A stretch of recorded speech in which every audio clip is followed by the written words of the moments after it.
Olá a todos, meu nome é Márcio Babinski, eu sou professor do Departamento de Morfologia da Universidade Federal Fluminense e também do canal Humana Anatomy. Hoje vamos falar sobre anatomia aplicada ao sistema linfático. Então, algumas generalidades: o sistema linfático é um sistema fechado, faz parte do cardiovascular, ele está entre, então, o capilar arterial e o venoso, é composto por vários vasos linfáticos, linfonodos, que são dispersos pelo corpo, numa quantidade de 1000 linfonodos. Temos aí tecidos linfóides associado à mucosa, associado ao trato gastrointestinal, aos brônquios. Temos aí o timo, o baço, né, e vários órgãos associados ao sistema linfático, drenam a linfa, né? Então, o transporte da linfa acontece em torno de 3% do líquido corporal que se encontra no intestício, né, no tecido, e aí, que não é absorvido, ele acaba sendo drenado para dentro desses vasos coletores, são vasos linfáticos de fundo cego, né, e absorvem esse líquido, células do sistema linfócitos, né, e quilomicros, no caso do abdômen. Essa linfa drenada para os linfonodos, por sua vez, cai na grande circulação. Exceto, então, o sistema nervoso central, que não temos linfonodos, né? Existem artigos na literatura que discutem a respeito dessa drenagem linfática, o sistema nervoso. Também a medula óssea não apresentam vasos linfáticos e cartilagem. O transporte de gorduras é outra função do sistema linfático. Então, nós temos aí o quilo, que é um líquido leitoso, né, que é uma linfa leitosa, e o quilomicros são pequenos lipídios. Então, nessa imagem, nós precisamos observar aqui um vaso linfático, um tecido com células intersticiais, uma linfa intersticial, que na realidade os capilares arteriais vão nutrir o tecido, as vênulas vão drenar, e alguns linfócitos e linfa, alguns líquidos, alguns quilomicrons, ficam na linfa aqui, nesse tecido colateral, e é absorvido pelos vasos linfáticos, que apresentam a parede com a constituição parecida com as veias, né, com uma túnica íntima, média, adventícia, mas apresentam, muito mais fina, apresentam, então, fenestras, né, então são pequenas, peneirado, parece uma peneira, então ali passa para dentro desse vaso linfático por vários efeitos, como força muscular, como contração, como a pressão de vasos linfáticos, empurra nas arteriais, empurra esse líquido para dentro dos vasos linfáticos, e aí, por sua vez, drena para vasos maiores e no sistema venoso. Também a defesa imunológica acontece, né, através do sistema linfático, né, então a linfa lembra linfócito, tem os linfócitos aí, e que drenam, como eu falei, drenam mucosa, então tem um tecido linfático associado à mucosa, que é o malte, tem o Balt, que é associado aos brônquios, e o Gout ao intestino grosso, intestino delgado, enfim, ao trato gastrointestinal. E nesse linfonodo, então, vamos aqui. Eu tenho aí uma defesa que pode ser reacional a um processo inflamatório ou infeccioso por uma bactéria, um vírus, e temos também um linfonodo infartado, ingurgitado por reação, né, a um câncer, né, um câncer linfático, então nós chamamos de linfoma. Ele é um câncer primário, então, tá? Então aqui mostramos uma imagem do linfonodos na região cervical, que é muito comum na criança, então tem que lembrar que pode ser sempre reacional na criança, mas suspeitar de um linfoma ou suspeitar de um linfoma de Hodgkin ou não Hodgkin. Bom, então, está associado a esse linfático a essas nodulações na superfície que nós observamos, né, e podemos examiná-los, palpá-los, ver se é elástico, móvel, o grupamento, o tamanho, nós podemos lançar a mão do ultrassom. O ultrassom ele pode medir o tamanho do linfonodo, e aí nós temos ideia se ele é patológico ou não. O sistema linfático, vamos observar aqui um linfedema em membro superior, um pós-operatório de uma senhora que fez uma mastectomia, então aqui há prejudicial, né, na realidade, esse pós-operatório, há essa quantidade de linfa que se encontra no membro, que dificulta o retorno venoso, então esse membro não pode ser muito exigido, não pode fazer força, né? Então veja, e aí é que uma imagem que nós utilizamos na internet mostrando a linfedema e após tratamento de fisioterapia. Mesmo assim, nós percebemos que existe aqui ainda um edema, então, quer dizer, há uma dificuldade do retorno venoso, e esse linfedema acontece geralmente nos membros inferiores. No membro superior aqui eu trago para vocês, por conta do pós-operatório de uma cirurgia com esvaziamento linfático, né, que é acontecido na mastectomia. Então, observamos aqui no linfedema em membros inferiores, então, o fluxo apresenta uma interrupção, né? O linfonodo fica engurgitado, né? Então, esse bloqueio do retorno venoso e linfático traz isso aqui, gente, um linfedema, acúmulo de linfa no intestício com dificuldade de retorno venoso, e aí você tem esse sinal, que a gente chama de sinal do cacifo, é um sinal onde pressionamos o dedo e a gente vê a profundidade, e aí você pode classificar esse cacifo. Também pode associar, né, com o tempo, alterações, infecções por conta da dificuldade do retorno linfático e venoso, algumas infecções de pele nessa região. Alguns fatores que influenciam o retorno, o transporte da linfa, então, muito parecido com o linfático. Eu tenho um vis atergo, seja, uma força que vem de trás, né? Então, os capilares arteriais que chegam no tecido acabam empurrando por força, né, por essa pressão, empurrando o sangue, esse gradiente de pressão, empurrando o líquido que se encontra no intestino para dentro dos vasos linfáticos e a parte do sangue para os capilares venosos. Visa laterais são forças que, a partir da própria compressão, né, a pressão dos vasos capilares arteriais, acabam pressionando ou as artérias, por onde está passando pelo intestino, pelo dilatar, ela acaba comprimindo esse tecido e aí favorece o retornoso. O retorno linfático, perdão. O visa fronte seria, então, a pressão da cavidade torácica, né, o retorno venoso que acontece na cavidade torácica, a pressão intertorácica favorece o retorno, então, de quem? Essa pressão intertorácica. Da linfa que está no abdômen, né, dos membros inferiores caiu para a região inguinal para dentro do abdômen, e do abdômen pela pressão abdominal muscular aqui da parede abdominal, e também para o movimento do diafragma, né, e a pressão intertorácica. Isso influencia sobre quem? Sobre o ducto de Pequet, o ducto torácico, que acaba drenando a linfa do abdômen e do tórax para dentro, então, da veia, no ângulo aqui venoso, né. Então, e temos válvulas, o sistema linfático também apresentam válvulas que impedem o retorno linfático para um compartimento inferior. Contração muscular é importante, a gravidade também é muito importante, isso se verifica bastante em gestante, né, às vezes a pressão abdominal por conta do crescimento do concepto no útero, no venoso reduzido, linfático também. A musculatura lisa também dos vasos coletores, elas também influenciam. Então, nós temos aí aproximadamente, como eu falei para vocês, nós temos em torno de 1000 linfonodos. Então, é um vaso linfático, uma rede superficial, né, que acaba terminando os membros inferiores aqui na região inguinal. Eu tenho vasos linfáticos dos membros superiores, que acaba terminando num grupo de linfonodos na região axilar, região cervical, e aí os internos. Então, são internos e externos. Os internos são superficiais. Então, estão envolvidos aí com várias infecções, né? Inclusive, nesse caso, a imagem mostra, então, aqui a infecção por o vírus HIV, e que trazem aí vários sintomas, como febre, perda de peso, faringite, alterações esofágicas, como drenagem linfática e, sobretudo, aí, infecções, né, por fungo, mialgia, sistema nervoso levando a dor de cabeça, neuropatia. Os linfonodos, então, agora, nesse caso, estão engurgitados no paciente com um quadro de síndrome de imunodeficiência adquirida, pode apresentar um racho cutâneo, náusea e vômitos, mas aí o linfonodo, ele é uma peça-chave importante, não só para quadros infecciosos corriqueiros, mas também HIV é importantíssimo, então os linfonodos ficam aumentados.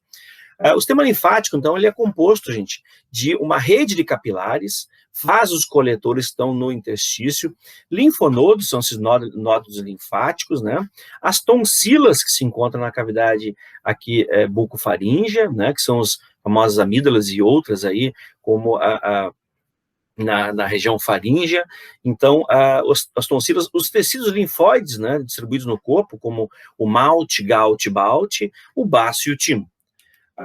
Embriologicamente, então, isso tem uma formação lá nos primeiros meses de vida do concepto, né? Então, através de um saco linfático jugular, um saco linfático abdominal, que se é no quilo, o ducto torácico já se forma também nessa região, e um saco retroperitoneal, um saco linfático posterior.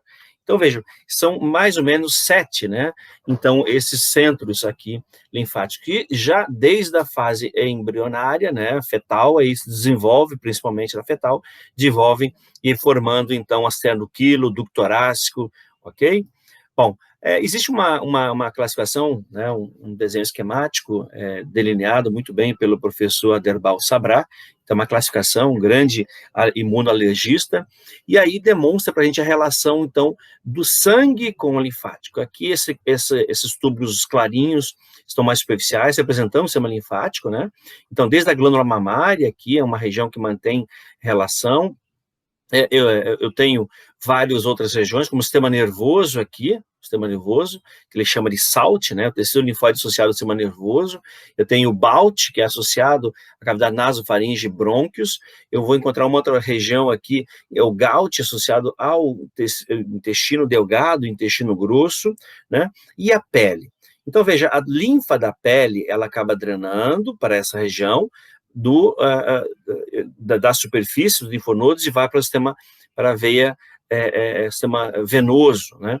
Então, o sistema venoso aqui é um sistema fechado de sangue e que recebe a linfa, mas também ele mantém, tanto como ele recebe, ele manda para a superfície, por exemplo, linfócitos B, linfócitos T, imunoglobulinas, né, tipo A, e essa relação é muito importante. Então, vejam aqui, o ducto torácico trazendo para a circulação linfócitos B e T, né? E aí também para a superfície. Então, estimulando células da superfície, né? Células apresentadoras de antígeno, que são absorvidas, né? O linfonodo, opa, é avisado, o linfonodo, então, drena essa linfa e ele fica reacional para a circulação sistêmica. Então, aqui um grande esquema mostrando essa relação sistêmica, que também aí, como importante, ele traz a glândula mamária e glândulas secretoras de muco. Esses componentes vamos abordar um a um agora. Então, a rede capilar. Eu tenho vasos coletores, né? São esses vasos que se encontram nos interstícios, são vasos que têm um fundo cego, né? Eles são todos fenestrados, quer dizer, apresentam peneirados, são furinhos, aumenta a permeabilidade vascular, e aí a pressão que vem de trás, que o sangue, da arteríola vai irrigar o tecido, parte é absorvido pelo sistema venoso e parte, então, entra para o sistema linfático, né, esses vasos coletores. Aqui um outro desenho mostrando esse fundo cego aqui, né, observamos, e aqui as fenestras, né, por onde a linfa é drenada do intestino para os vasos linfáticos, que apresentam células endoteliais também, tá? Nesse desenho à direita, novamente, aqui, então, um capilar arterial, um venoso, os vasos se anastomosam, né, uma anastomose arteríolo-venosa, e aqui um sistema venoso, um fundo cego, um vaso coletor do fundo cego, recebendo a linfa desses tecidos, e aí evoluindo para um sistema linfático. Esses vasos linfáticos, eles apresentam uma semelhança histológica com as veias. Então, eles apresentam uma íntima, média e adventícia. Lembrando que na íntima eu tenho células endoteliais aqui. Na túnica média, eu vou encontrar fibras elásticas e células musculares, nessa túnica média. E a adventícia, eu tenho um tecido conjuntivo fibroso, né? Mas muito fino no caso dos capilares, eu diria que praticamente quase nada, né? E eu tenho muitas fenestras, espaços entre essas células da túnica interna, né? Que seriam a túnica íntima, que seriam as células epiteliais. Aqui uma imagem histológica, também comparando com as venas, eu tenho aqui válvulas, né, semilunares do sistema linfático, e nessa imagem eu consigo visualizar claramente as válvulas aqui, em um corte de um vaso linfático, né, e aqui a comparação da parede, né, a parede de um linfático com a parede de uma veia. Obviamente a veia e a artéria também, a proporção é também de diferença. Então nós temos aqui válvulas que auxiliam nesse retorno linfático, né, impede.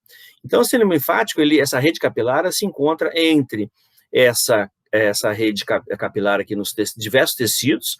Geralmente, os capilares linfáticos, eles drenam para capilares maiores, que vão se afluindo, e são chamados, então, de aferentes até um linfonodo, e eferentes, depois desse linfonodo, até outro linfonodo. Então, geralmente, o aferente do primeiro linfonodo, né, depois desse primeiro ao segundo linfonodo, esses vasos são eferentes do primeiro e também são chamados de aferentes do segundo, e por sua vez para grandes vasos linfáticos que vão cair na circulação.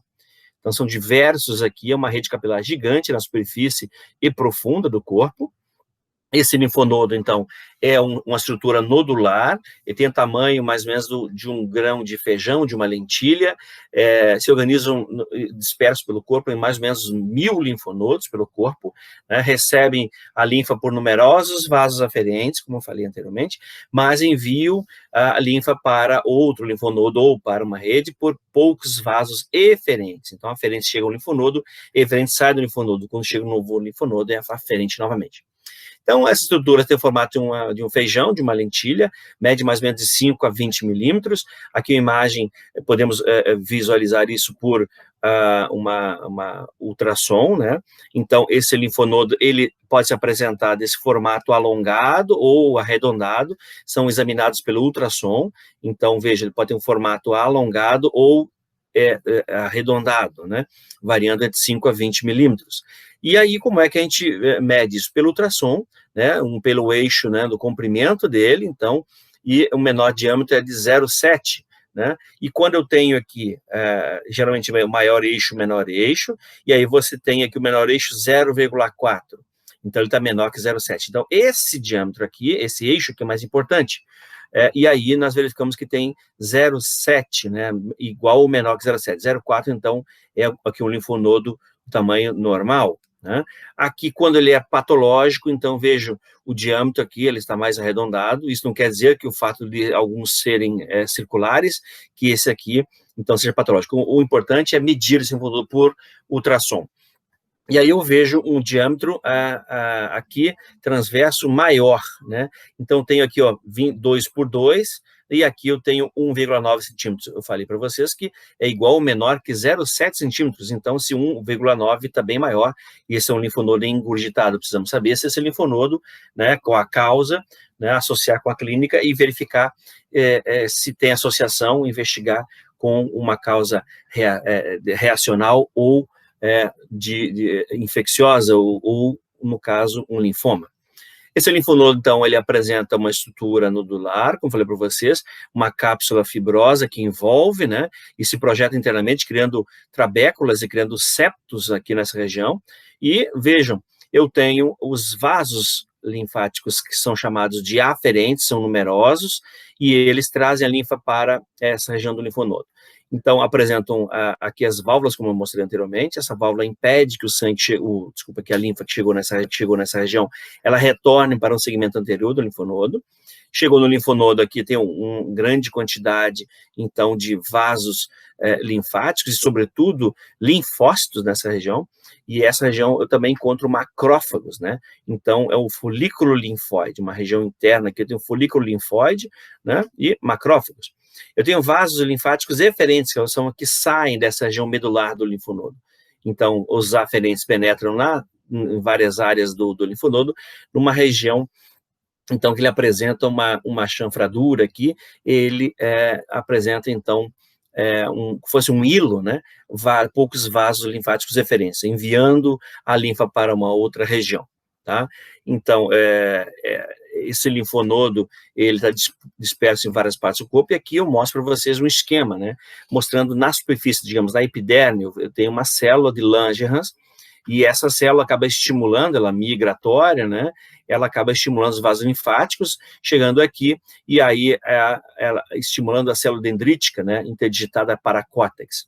Então, veja, tem uma cápsula de linfonodo, tecido conjuntivo fibroso para dentro, e aí esse vaso linfático aferente chega até aqui um folículo linfóide na córtex e a região medular aqui na região paracortical. E essas células são estimuladas, né? Então, veja, são chamadas de células de Langerhans, ou células apresentadoras de antígenos.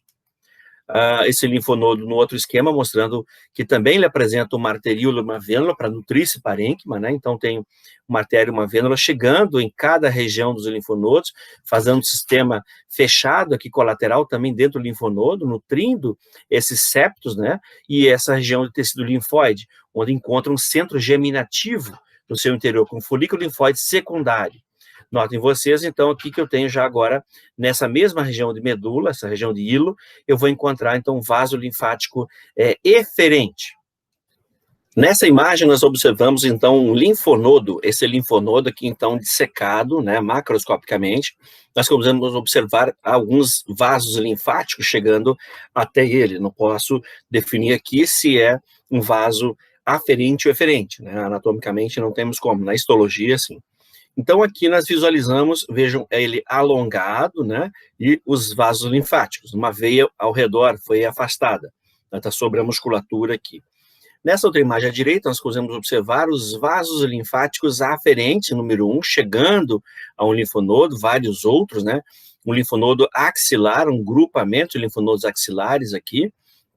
Aqui já, por sua vez, número 2, então, um vaso eferente, aqui são vasos aferentes, são numerosos, e poucos são eferentes, que são aferentes um próximo aqui.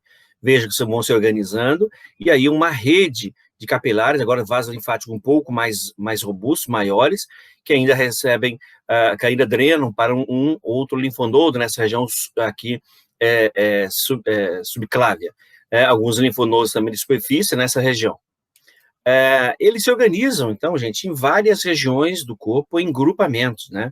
Nós encontramos um grupamento na cavidade oral, que chamamos, então, as tonsilas, são o anel linfático de Waldeyer. Eu tenho os pré-auriculares, os cervicais, supraclaviculares, infraclaviculares, axilares, hipertrocleares no membro superior, no inferior poplíteo, inguinal femoral, ilíacos, que drenam para os paraóticos, os mesentéricos paraóticos e, por sua vez, mediastinal. Aqui o baço, né, e veja alguns hilares aqui no tórax, e esse mediastinal seria o tronco, aqui existem alguns mediastinais, mas existe um ducto linfático, que é o ducto torácico, o ducto de Pequet, né. Então, são várias regiões, são superficiais dos membros e do tronco também, e mais se organizam nesses membros em regiões como proximais, então axila e região inguinal e cervical, e são dispersos alguns outros pela superfície do tronco. Existem também, então, tecidos linfóides, né, alguns órgãos associados, né, e nós chamamos, então, de malte, gaute e baute. O malte é o tecido linfóide associado à mucosa, o baute é um tecido linfóide associado ao brônquio, e o gaute é um tecido linfóide associado ao gastrointestinal. Existe ainda, para a definição de Sabra, vários outros, né? Então, o tecido associado ao intestino, a pele, a mama, a glândula secretora, tecido linfóide ao brônquio, não esse baute, a nasofaringe, então seria o baute, mas ele chama de naute. Então, eu tenho aí ao linfóide dérmico, né, a glândula mamária, ao secretor de muco com linfóide terminal, então geniturinário, e linfóide peribrônquico, né? Bom, as tonsilas, vamos começar falando das tonsilas. Então, a tonsila faríngea é um tecido linfóide associado, então, à mucosa. A adenoide, a tonsila faríngea, então, ela é a famosa adenoide, adeno do grego de glândula, entumecida. Se encontra aqui na base do crânio, né? Então, na região que nós chamamos de nasofaringe, e ela associada à tonsila tubária, ela acaba, então, favorecendo, recebendo da drenagem linfática da cavidade nasal, principalmente da cavidade nasal aqui e retrofaringe dessa região, tá? Então, a nasofaringe adenoide, num corte sagital mediano, eu consigo visualizar bem ela na base do crânio, que logo abaixo da córtex do osso esfenoide, aqui com o seio do esfenoide, célula turca, então ela está exatamente aqui, chamada vulgarmente de carne esponjosa do nariz, e que na realidade, quem tem, então, rinite constante, ela pode crescer, né, porque ela inflama, desinflama, e aí formar um tecido fibroso e acaba trazendo alterações da respiração, no ronco, e aí é feita uma adenoidectomia. Bom, então essa é a adenoide.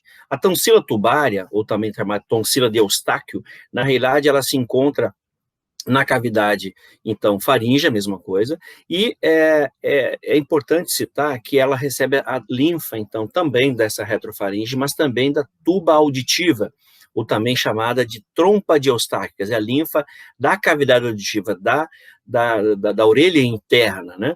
Então, ela é, na realidade, o ósteo, né, com a tonsila ao redor desse ósteo da tuba auditiva, ou também chamada antigamente de trompa de Eustáquio, né? Então, geralmente, criança, ela tem uma apresentação mais retilínea, é comum no bebê, então, no lactente, às vezes fazer otite de leite por conta dessa proximidade com a cavidade da orelha interna, né? Então levar uma otite do leite, tá?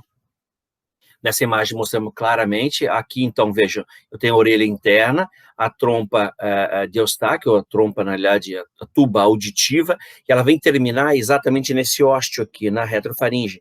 Então, essa elevação ao redor aqui, de tecido linfóide, então chamamos de tonsila tubária, né? A tonsila de Eustáquio, também chamada tonsila de Gerlach, então, isso aí foi quem descreveu. E ela drena, então, a linfa da cavidade timpânica, que parte dessa retrofaringe ou nasofaringe aqui em cima, tá bom?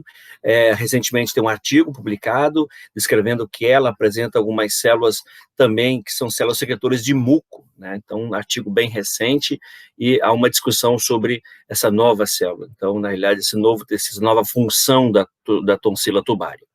Aqui ela em maior aumento, então veja, ela tem uma prega salpingo-faringe aqui, tem um ósteo aqui, então esse tecido linfóide que está nessa região. Na realidade, então veja, a tonsila faringe, a tonsila tubária, elas fazem parte da drenagem linfática da cavidade nasal e auditiva, né, e retrofaringe aqui. Então tem um certo controle linfático nessa região, né.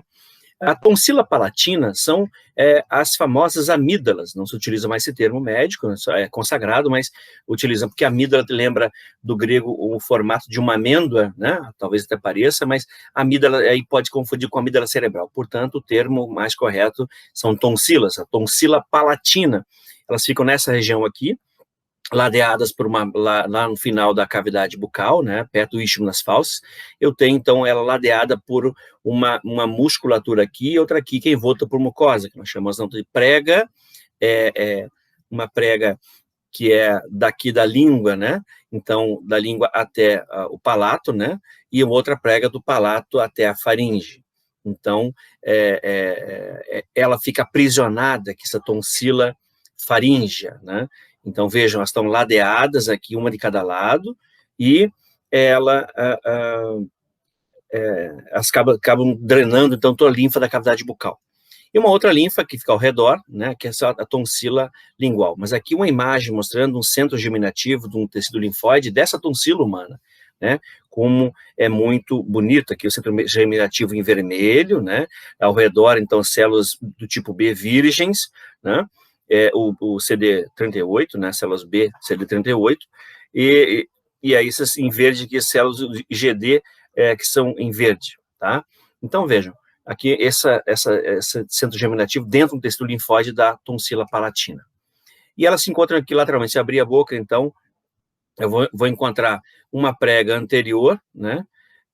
Então, o músculo palatoglosso está aqui envolto por uma prega de dobra de mucosa, que eu vou chamar de prega palatoglosso, e lá atrás palatofaríngeo. Então, entre o palato, a língua, palato, a faringe. No meio tem uma fossa tonsilar, onde eu tenho aqui a tonsila palatina. Nessa imagem não conseguimos visualizar a palatina, partezinha dela só. Essas amígdalas, ou tonsila palatina, elas são irrigadas, então, pela artéria facial, por um ramo aqui, palatina, ou uma faringe ascendente também. Ela apresenta, então, essa envolta aqui por uma cápsulazinha, né? E elas são ladeadas, uma de cada lado aqui, dessa região que nós chamamos aqui de istmo das fauces. Pelo fato de elas estarem aqui, literalmente como fossem dois soldados, né, dois blocos, elas acabam protegendo tudo que vai passar para a faringe, e também elas podem aumentar e diminuir essa luz, fechar essa luz, né? Então, para isso, nós encontramos uma classificação de Brodsky, mostrando que as amígdalas aumentadas, né, por processos de reacionais, inflamatórios, infecciosos, elas podem acabar aumentando de tamanho. Então, tem uma classificação de Brodsky que é de 0 a 4, 0 é uma tonsila normal, a número 1, então, tem uma tonsila que ocupa menos de 25% desse istmo das fauces. Eu tenho uma tonsila do tipo 2, né, de Brodsky, que ocupou entre 25% a 50% dessa istmo, né, dessa cavidade, então, orofaríngea, e eu tenho aqui a tipo 3, que já ocupa 50% a 75% dessa cavidade aqui. E já a tonsila tipo 4 a 75%, geralmente aqui num quadro infeccioso, né, quadro crônico já, ou até um linfedema aqui. Geralmente essas aqui são associadas às crianças, né, que têm infecções constantemente, via aérea, via respiratória, cavidade bucal, mão na boca, né, então acabam diminuindo, e diminui a passagem do ar, né, então essa classificação de Brodsky nos ajuda. Existe outra classificação, que é a classificação de Malampati, utilizada, então, para essa alteração aqui das vias aéreas, já que eu estou falando de tonsilo, estou falando de prega, né, aqui palatoglosso, palatofaringe, e isso, e elas fazem parte aqui de quem? Desse istmo das fauces, esse estreitamento aqui. Esse estreitamento, então, eu tenho a classificação de Malampati, que é aplicada a anestésio, o profissional que vai entubar um paciente, vai passar um tubo, então ele tem que saber qual a dificuldade, o grau de dificuldade que ele vai ter. Então, Malampati tipo 1, então a úvula, né, que é esse elemento aqui, as fauces, né, e o tecido mole aqui, estão bem visíveis. A tipo 2, eu já tenho uma úvula ainda visível, metade dela, tem um tecido linfático, mas eu vejo que tem uma diminuição dessa visibilidade lá da faringe, a tipo 2. A tipo 3, praticamente eu não vejo, né, somente a base da úvula é visível e o palato mole. Já a tipo 4, eu só tenho o palato duro, eu não consigo visualizar. Essa classificação, ela favorece a intubação e associada ao Brodsky. Imagina uma criança com um Brodsky 3 e tem que submeter a um processo cirúrgico com Malampati 3. Fica bem difícil, né? Então, aqui uma imagem mostrando um paciente, né? Olha, grau 1, Malampati 1, Malampati 2, Malampati 3 e Malampati 4, né? A tonsila lingual, então um tecido linfóide também, nessa região final da língua aqui, depois do sulco terminal, eu tenho essa tonsila lingual que drena, então, a linfa da cavidade bucal e está aqui como um órgão linfóide, né, para a proteção, com várias células aí, células linfóides aqui, né, os linfócitos. Então, essa região aqui. Vejam que elas estão protegendo tanto a nasofaringe aqui pela essa tonsila faríngea, tórax tubal, aqui a amígdala e palatina, estão protegendo, então, essa linfa que vai drenar lá para baixo. E aí você tem essa tonsila lingual, e lateralmente eu tenho, então, um anel linfático. Se você considerar lá a tonsila faríngea, as duas tonsilas de Eustáquio, né, que são as tubas auditivas, ou de Gelac, eu tenho aqui as palatinas e as tonsilas linguais. Esses vasos linfáticos se comunicam, criando um anel linfático bucofaríngeo, também chamado de anel linfático de Waldeyer. Esse anel linfático de Waldeyer se encontra aqui, faringe e aqui em laranja as tubárias, as amígdalas e a tonsila lingual, acabam se comunicando, criando um anel protetor aqui linfático dessa nasofaringe e orofaringe. E aí acabam drenando para o linfonodo que está próximo, o retrofaringe, mantendo uma relação também com júgulo-digástricos, né, com a cadeia jugular, e linfonodos, então, submentonianos, acabam se comunicando aqui. Essa é a imagem clássica, mostrando, então, a faringe aqui, as tubárias e aqui as palatinas linguais, né? Então, formou-se anel linfático de Waldeyer. Esse anel linfático bucofaríngeo, e aí mantendo a relação, como falei para vocês, com a retrofaringe, linfonodo, os linfonodos cervicais. Aqui a classificação que nós falamos, a de Malampati, então importante para a anestesia, né? E a mobilidade cervical também, esses graus são importantes para o anestesista, né? E aqui, então, vejam, eles acabam drenando para os linfonodos cervicais, se encontram aqui os jugulo-digástricos, então ao redor do digástrico, do músculo e da jugular, né? E o jugulo-ióides, então o grupo cervical. Vamos falar do timo. Então, o timo é uma glândula linfóide também, primária, especializada no sistema imunológico, na formação do linfócito T.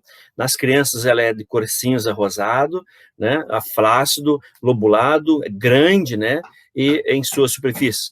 No nascimento, é de 4 a 5 centímetros de comprimento, de 2,5 a 5 de largura e 1 centímetro de espessura. Então, veja, ela é relativamente grande, fica aí na região abaixo da tireoide, já no mediastino, acima, no mediastino anterior, acima do coração e dos vasos.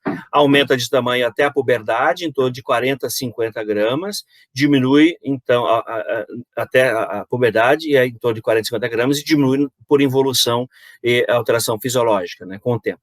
Então, composto por 2 lobos unidos numa linha média superior, estão percebendo aqui os 2 lobos, composto por esses, estão unidos nessa linha média superior, né, os lobos são revestidos por cápsula, tecido conjuntivo, né, se encontra, então, aqui nessa região, falei para vocês, o mediastino médio e superior, né, então, sobre os grandes vasos, sobre a traqueia, O timo posterior, então, ele é posterior ao externo, né?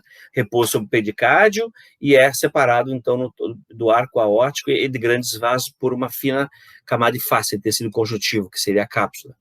Se estende, então, abaixo da tireoide, no pescoço até a quarta cartilagem costal. A córtex, né, ele apresenta uma cápsula que envolve, apresenta, então, uma região cortical e uma região medular. Aqui nessa imagem vamos observar, então, essa cápsula de tecido conjuntivo fibroso, essa cápsula desse tecido envia alguns septos, né, conjuntivos para dentro do tecido conjuntivo, criando, então, septos aqui, ou nódulos, lóbulos, e esses lóbulos, então, eu tenho essas cápsulas interlobulares, e no meio, então, aqui essa região chamada de córtex, e aqui no meio, no miolo, né, a medula, então medula quer dizer miolo, então medula desse timo. Então, a córtex e a medula desempenham papéis diferentes no desenvolvimento, né, dos linfócitos T. Os timócitos são essas células que se encontram aí, podem ser divididos também em células estromais do timo e células de origem hematopoéticas. Então, vejamos, essas células hematopoéticas, elas, então, são derivadas das células tronco, das hematopoéticas residentes na medula óssea, que é uma das funções de formação de células, né? Então, vejamos, esse linfonodo, então, nesse caso, desculpa, o timo, ele apresenta essa organização, então, de córtex e medula, e aí na córtex eu tenho lóbulos, ok? E essas células se encontram nessas duas regiões, então são chamadas de timócitos. Aqui uma imagem mostrando um corpúsculo de Hassall, que nós encontramos aí nessa região da córtex. Vejam aqui a organização, muito bonita, e várias célulazinhas, né? São então, os timócitos e os linfócitos T. Esse timo, então, ele apresenta a cápsula que eu falei para vocês, né? Ele é irrigado por uma artéria e por veia, né? Também tem um vaso linfático aí na história. Eu tenho os septos, né? Nós temos a córtex e o medular, e tem os corpúsculos tímicos, né? Os linfócitos T, aqui nessa imagem, então, mostrando para vocês o folículo linfóide. Eu tenho esses linfócitos imaduros saem do timo, então, e migram para áreas paracorticais dos linfonodos. Então, esses linfócitos eles saem formados e maturados parcialmente no timo. Depois, pela circulação, eles avançam e chegam aos linfonodos, que é essa imagem aqui. Aí, no linfonodo, então, eles acabam maturando, né, nessa zona T, né, dos linfonodos, ou também do baço. O baço, então, é um órgão também linfóide, do latim chama-se lien, e esse baço é um órgão então, encontrado no abdômen, na cavidade abdominal alta, no hipocôndrio à esquerda, é encontrado em todos os vertebrados, né? No corpo possui, então, a forma oval, eu diria que de semilunar, né? E o peso mais ou menos 150 gramas, o comprimento mais ou menos de 13 centímetros de comprimento no seu maior eixo. A função é de hematopoese e linfóide. Então, ele está situado no hipocôndrio esquerdo, nós observamos essa imagem aqui, né? E à esquerda e posterior ao estômago, sobre o polo superior, está sobre o polo superior do rim esquerdo, né? Então, ele mantém relações importantes aí com esses órgãos, né? É protegido aqui por algumas arcos costais, né? É um órgão extremamente frágil, né? Por ele é muito flácido, é suscetível, então, à ruptura em caso de traumas direto, né? Ou de pressão abdominal, que existe a pressão abdominal, mas sobretudo trauma direto, como ele é muito superficial aqui. O crescimento, então, dele pode ser associado à esplenomegalia. Então, espleno vem do inglês de spleen, que é a mesma coisa, então, que baço, né? Não falamos baçomegalia, esplenomegalia, né? Alguns livros antigos do latim trazem ele como lien, então, você pode encontrar em livros artéria lienal, via lienal, na realidade é a esplênica. Então, o crescimento desse baço nós chamamos de esplenomegalia, e pode ser por conta de doenças de depósito, pode ser por hipertensão portal e vários outros processos infecciosos também, né? Então, ele é suscetível às infecções, né, alteração metabólica, doença de depósito e também a trauma. Os órgãos linfáticos fazem parte de uma retícula endotelial, então ele também faz parte, né?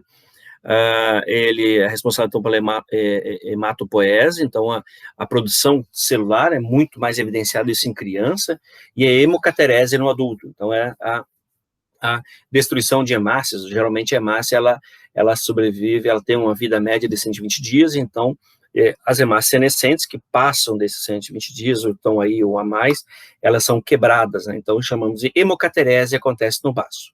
E a hemopoiese, então a formação de novas células sanguíneas, que também tem no adulto, mas é muito mais evidente nas crianças. Tem a importante função imunológica, como já falamos, né, de produção de anticorpos e proliferação de linfócitos ativados. Então são produzidos lá pelo timo, são ativados pelo baço, né? Então protegendo contra infecções. A esplenectomia, que às vezes é um tratamento cirúrgico, às vezes necessário, em algumas situações, então determina a capacidade reduzida de defesa contra alguns tipos de infecções. Então é importante, paciente que é esplenectomizado, que ele tem isso em mente, e assim como os medicamentos que ele utiliza, ou que tem reação, é importante anotar na carteirinha sempre, quando for a consulta, informar isso ao médico, né? Então, a esplenectomia, às vezes, por trauma, é retirado o baço, né? E, às vezes, num caso, em outros casos. Bom, a localização dos linfócitos B, né? Esse linfócito B, então, se encontram aí nessa região de zona de linfócito B, né? Eu tenho uma zona marginal aos vasos que chegam, né, nessa polpa vermelha. Então, tem a polpa branca e a polpa vermelha. Então, nessa polpa vermelha, eu vou encontrar um seio marginal, vou encontrar arteríola folicular, e aí ela acaba meio que organizando um grupo de zonas de célula T, bainha, então periarteriolar, a arteríola principal, central, ao redor dela tem vários células, então são zonas de células T que chegam, né, por aí, e aí acabam sendo maturadas em linfócitos B, nessa zona de linfócito B, nos folículos, ok? O baço, então, está topograficamente nessa região, abaixo aqui no hipocôndrio esquerdo, abaixo muito íntimo do diafragma, nessa cúpula esquerda do diafragma. Ele mantém relação, como já falamos aqui, com o estômago, atrás do estômago, com o rim direito, com o pâncreas, né, e com a flexura cólica esquerda, também chamada de flexura esplênica, né, por essa relação do peritônio aqui que se reflete. Ele apresenta, então, uma margem aqui, vejo uma superfície visceral, uma superfície costal. Essa região, superfície medial, ele apresenta, então, um hilo, onde encontro aí um ligamento espleno-renal, e que é penetrado, então, por vaso, né, artéria esplênica e veia esplênica. Nessa outra imagem, consigo visualizar bem essa relação dele. Vejam o mesocolo transverso, que vai até o pâncreas e acaba fixando aqui, criando um ligamento, o espleno gástrico e o espleno renal lá atrás, que essa imagem não mostra, a relação com a flexura cólica esquerda, com o rim, com o estômago e com o pâncreas.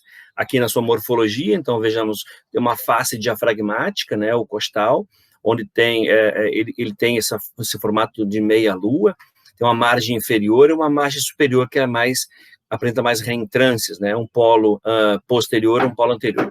Então, ele fica no eixo anteroposterior, ele tem esse aspecto alongado, um polo posterior e um anterior, uma margem inferior e uma margem lateral. Nessa face visceral, ele vai apresentar, então, esse hilo esplênico. Nós temos aqui uma face gástrica, uma face voltada, então, para o intestino, para a flexura cólica, para o estômago e para a face renal. Note a margem inferior, a margem superior, e o polo posterior e o polo inferior. Nessa imagem, no corte, eu consigo visualizar, então, a túnica serosa, o peritônio visceral, a cápsula fibrosa, que está muito íntima do parênquima dessa polpa, né?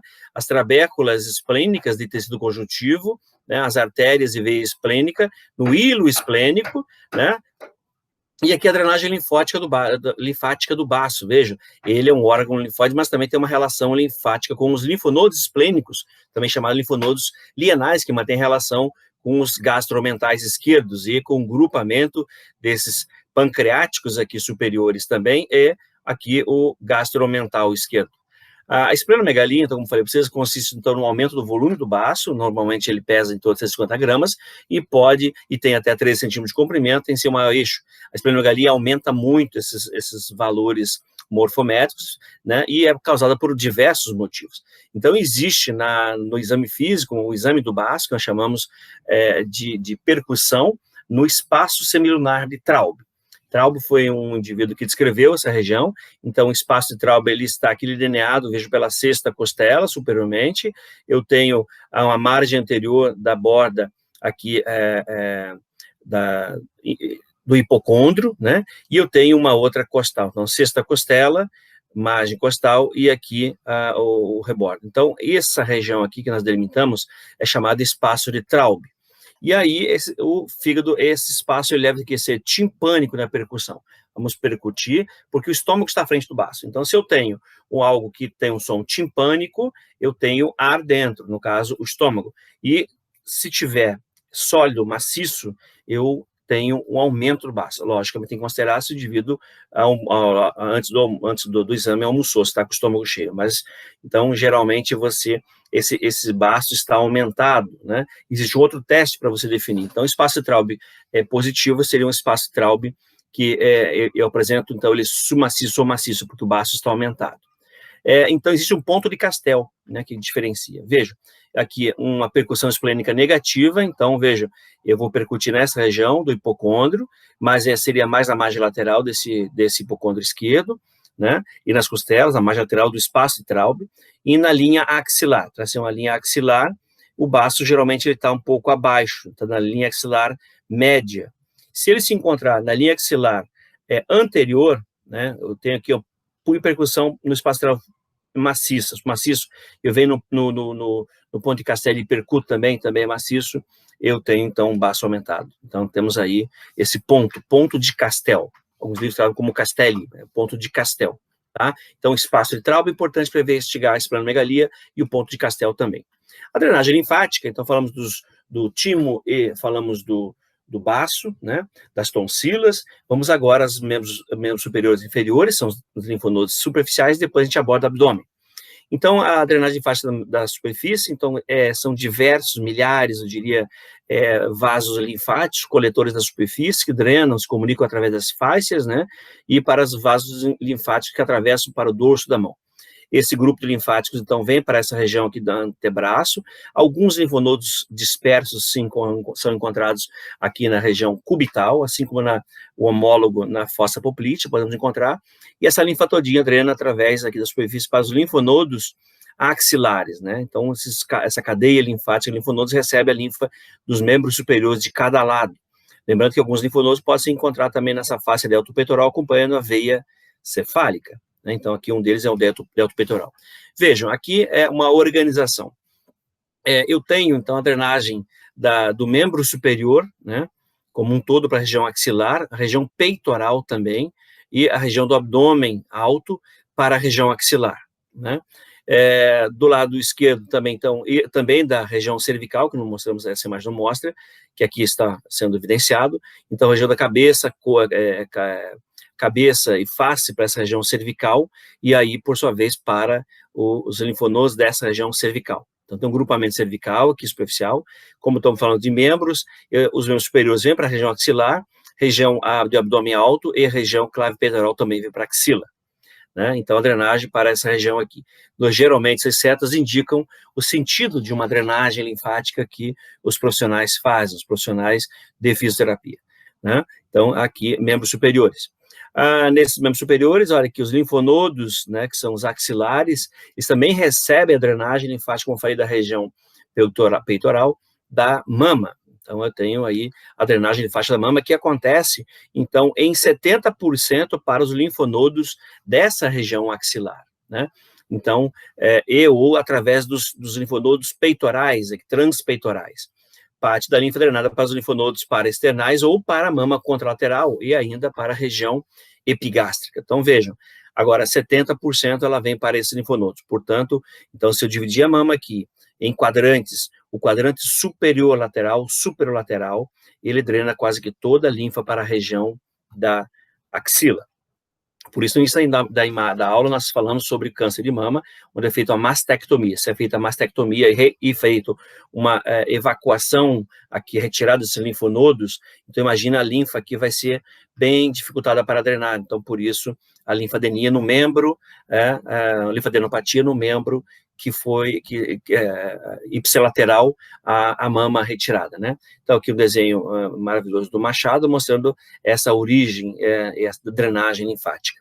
Bom, aqui, como um desenho esquemático mostrando, a região peitoral drena para a mama contralateral, para a região cervical, mas principalmente, desculpa, da mama para a contralateral, epigástrica, e também da mama para a região aqui axilar. Da axilar vai para o pescoço ou para a mama contralateral, né? E axila contralateral.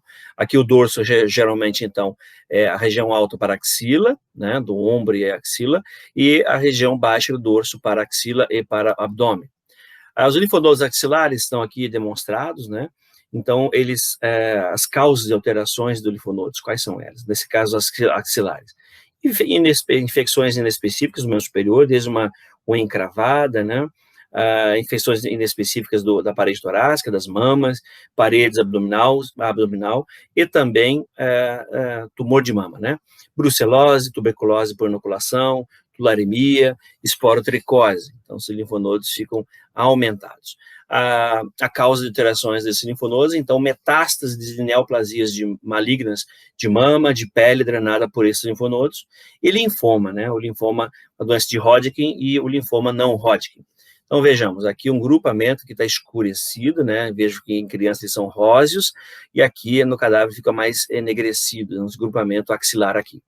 A drenagem dos membros inferiores, então a mesma coisa que os membros superiores, vários milhares de linfáticos linfáticos na superfície, aqui alguns profundos, drenam para a região da fossa poplítea, onde encontra alguns linfonodos poplíteos, né? E aí a grande maioria, então, vai drenar para essa face anteromedial da coxa, na raiz da coxa, exatamente aqui no trígono de Scarpa, na abertura, que eu tenho uma abertura aqui, então, do hiato safeno, né, onde a veia safena, ela drena para a veia femoral. Aí eu tenho um grupamento de linfonodos superficiais, um grupamento chamado de horizontal e um grupamento vertical. Os horizontais, então, são superlaterais e supermediais, e os verticais são os linfonodos inferiores. Então, aqui em maior aumento, né, os horizontais, né, e o grupamento dos verticais. Os verticais estão paralelos à veia, fica mais fácil. Os que estão mais transversos, paralelos ao ligamento longitudinal, o ligamento de Pulpar, são os transversos, né. Então, depois eles drenam essa superfície, que drena também, não somente, vamos voltar, que drena não somente o membro inferior, drena abdômen baixo e genitália. Então, vejam, aqui genitália masculina tem são os vasos linfáticos, assim como as veias, eles drenam para esses linfonodos supermediais, os verticais, tá? Depois há uma comunicação para os linfonodos que estão paralelos ao feixe vasto nervoso aí, na transição inguinal. Então, eles drenam para os linfonodos profundos, os ilíacos externos, né? E alguns linfonodos se encontram também no canal femoral, né? E aí, por sua vez, para os linfonodos ilíacos externos. Esse grupamento que mostra, então, porque existem alguns tibial anterior, alguns perdidos, mas um grupamento de 3 a 6 nos poplíteos, e aí um grupamento maior aqui nessa região. Notem a quantidade de linfonodos que chegam aqui, que está em torno de 4 ou 5, é um número maior, um trabalho publicado nacional que é maior esse número. Então, veja, aqui desde uma lesão de um câncer câncer de pênis, né, então é feita uma injeção de material para drenar o linfonodo sentinela, para fazer esvaziamento também desses linfonodos, no caso de uma linfadenopatia da genitália. Aqui é um trabalho publicado pelo grupo do professor Favorito, da UERJ, na Universidade do Estado do Rio de Janeiro, mostrando alguns aspectos. Então, em 19 cadáveres, observaram aí 36 membros, né, essa região inguinal, e definiram, então, em quadrantes, né, quadrante superomedial, inferomedial, superlateral e aqui os inferior-lateral. Aqui não trouxe o grupamento como Neto traz, dos transversais, somente os verticais, ou de quadrantes, uma outra classificação. Em média, então, eles têm de 5 a 17 linfonodos nessa região toda aqui. A dissecção mostrou muito mais do que 5 linfonodos. Então, nós temos em torno de 5 a 17, a média são de 13 linfonodos, e a maioria desses linfonodos, então 4%, a drenagem superficial do pênis, ou nesse caso da genitália masculina ou feminina, acontece para o quadrante superomedial. Depois em 2,7, inferomedial, superolateral e inferomedial. Então, aqui a média, né, de drenagem do número de linfonodos que recebem que se encontram nessa região aqui. Mas sabemos, então, que é a linfa drenada para, tanto do pênis quanto da bolsa testicular, para quadrante superomedial e inferomedial, daquele grupamento que nós chamamos de verticais. Aqui é uma imagem do artigo, mostrando o linfonodo, né? Aqui as veias safena, a drenagem do tronco, né? Então, vejamos, o intestino delgado e mucoso, intestino delgado e grosso, então fazem parte daquele sistema que nós chamamos de GALT, tecido linfóide associado ao sistema gastrointestinal. E aqui nós observamos um grupamento, então, de nódulos linfáticos perdidos aqui no intestino delgado, o maior número, até se organizando, e intestino grosso, bem menor número.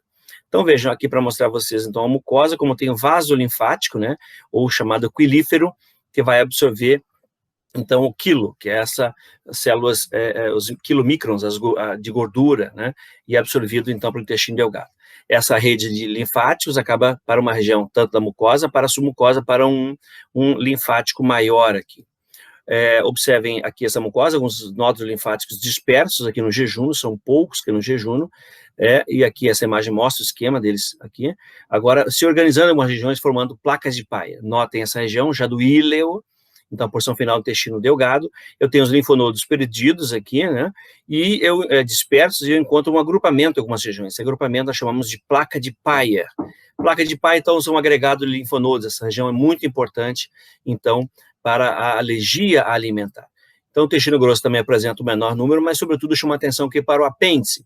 O apêndice vermiforme preso lá ao seco, ele apresenta aqui nódulos linfáticos agregados em maior número, né, nessa região. Então, tem contato com a superfície luminal do seco. O apêndice, geralmente, então, ele pode ser obstruído, e aí alguns micro-organismos podem levar a uma obstrução de vaso, uma isquemia, e um processo inflamatório. Os linfócitos dessa região ficam engurgitados, né, os linfonodos. A drenagem linfática, então, geralmente dos membros inferiores, né, chegam por esses ilíacos externos, dos órgãos da pelve pelos ilíacos internos, para essa região dos linfonodos pré-aóticos e os mesentéricos. Que também recebem esses pré-aóticos, né, esses mesentéricos de quem? Dos linfonodos que se encontram aqui no mesentério, né? Então, esse mesentério, ele tem vários linfonodos aqui, tem um grupo que acompanha, então, são os linfonodos ileocólicos, eles levam o nome das artérias que saem na mesentéria, então, os ileocólicos, os linfonodos cólicos direitos, os linfonodos mesentéricos superiores, centrais, os cólicos médios, os cólicos esquerdos, então, eles levam o nome, esse grupamento, dos vasos com que eles acompanham, né, que são aqueles vasos, as arteriais, né, os ramos, então, da artéria mesentérica superior e da mesentéria inferior. E lá, próximo ao intestino, então, existem alguns epicólicos, né, e paracólicos, né, todos os linfonodos vão drenar para uma região aqui, perto do tronco celíaco, que nós chamamos, então, de uma grande confluência desses vasos linfáticos para a cisterna do quilo. Aqui para mostrar a vocês uma lesão, geralmente, né, numa mucosa, então essa linfa drenada para nesse caso o intestino aqui, para nódulos epicólicos, né, para o peritônio, e por sua vez, então eles podem seguir para os paracólicos e para o linfonodo principal. Então, também pode seguir para veias, a mesentérica inferior, porta e vertebral. Então, são metástase, ou para cair direto, no caso do intestino, para o sistema venoso, e segue o normal, que é o caminho dos linfonodos, né? E, geralmente, os linfonodos, em classificação de tumor, ele entra na classificação TNM, T de tatu, N de navio, M de mamãe. Então, o N está relacionado ao linfonodo, aos nodos, né? A classificação, então, veja aqui o intestino, um tumor, né, drenando, a metástase acaba sendo, vai pelos vasos linfáticos, para o sistema venoso, pelas hemorroidárias aqui, e invade aqui os linfonodos, então, comprometidos. Vejam, a metástase, o tumor primário está aqui, e a metástase segue por esse sistema linfático. Podem, então, pelo peritônio.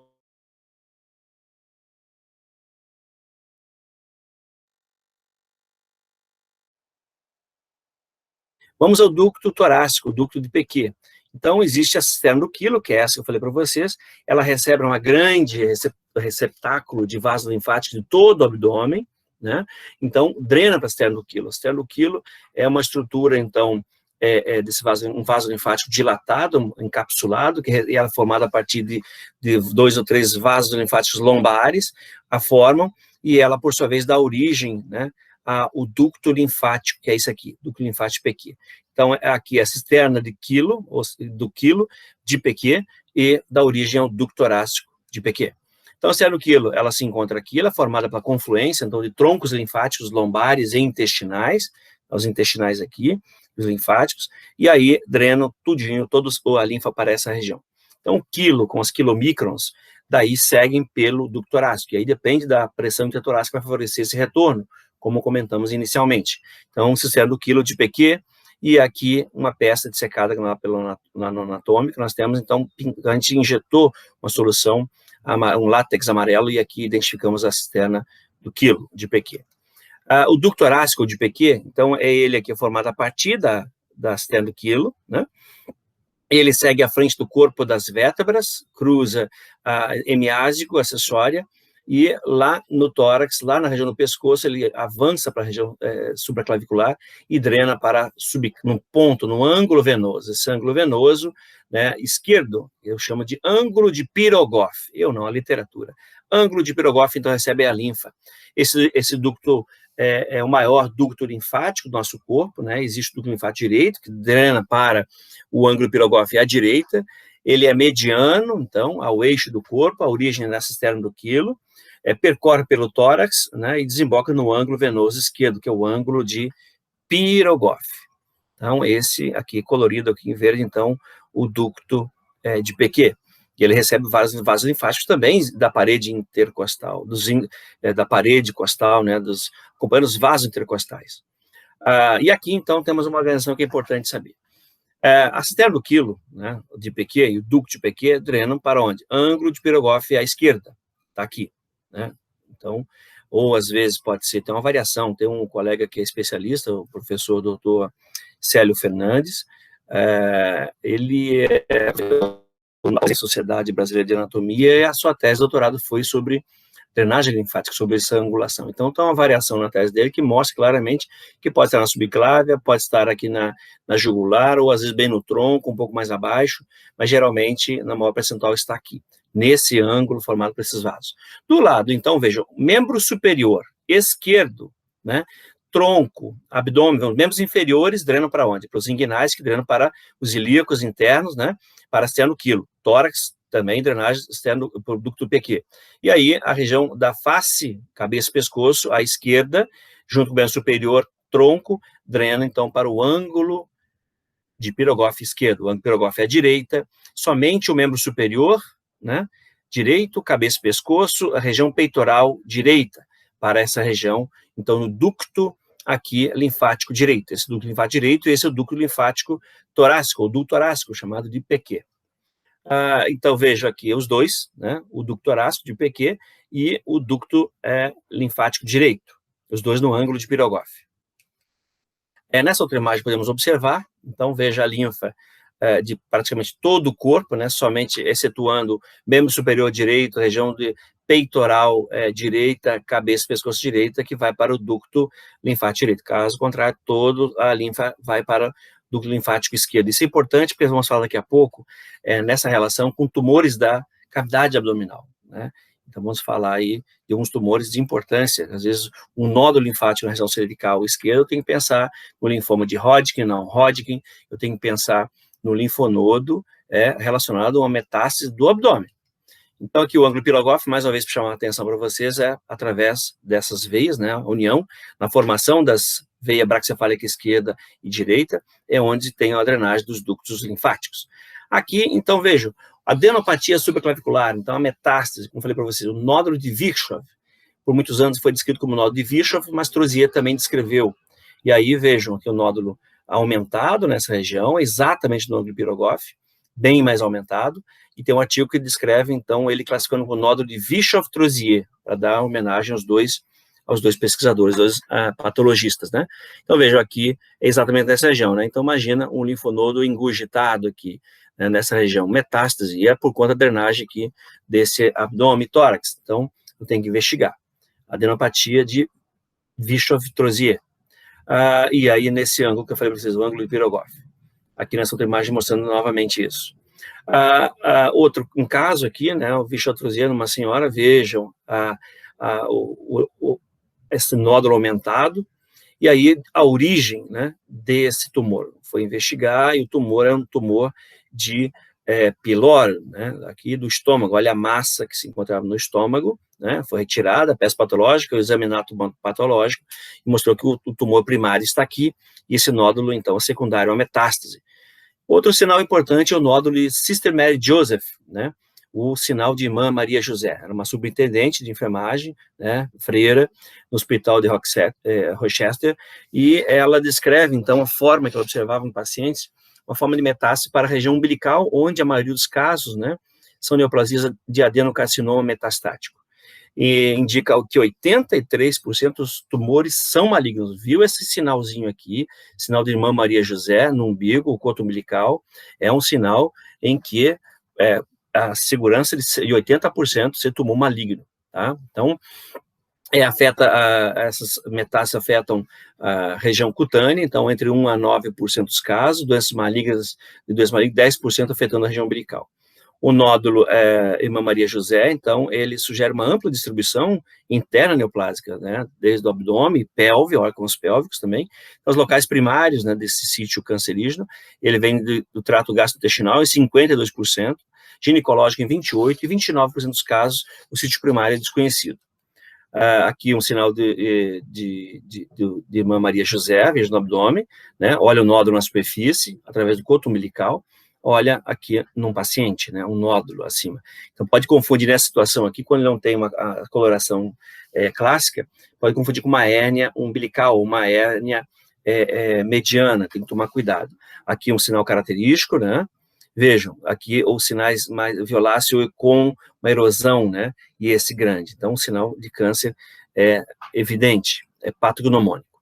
Aqui eu deixo para vocês, então, a nossa literatura utilizada, né, considerando, tá, além dos livros utilizados, o Google, um site, no YouTube também, a consulta do material do Dr. Tireoide, Dr. Jonatas Catunda, e do Pinterest.